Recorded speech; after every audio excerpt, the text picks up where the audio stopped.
What is consciousness? What is consciousness? Who has made consciousness? Have you thought about it?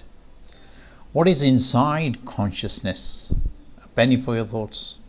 Do you know what's inside consciousness? You can read all the books, you can read all the books available in the market, but you will not find the practical details of any of the details of consciousness.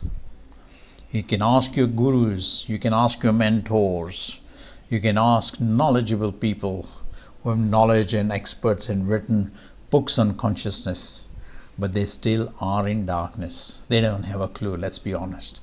They haven't seen consciousness.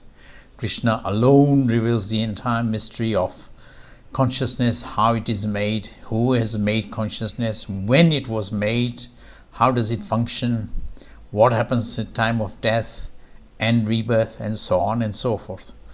There's so much beautiful information which Krishna has unlocked.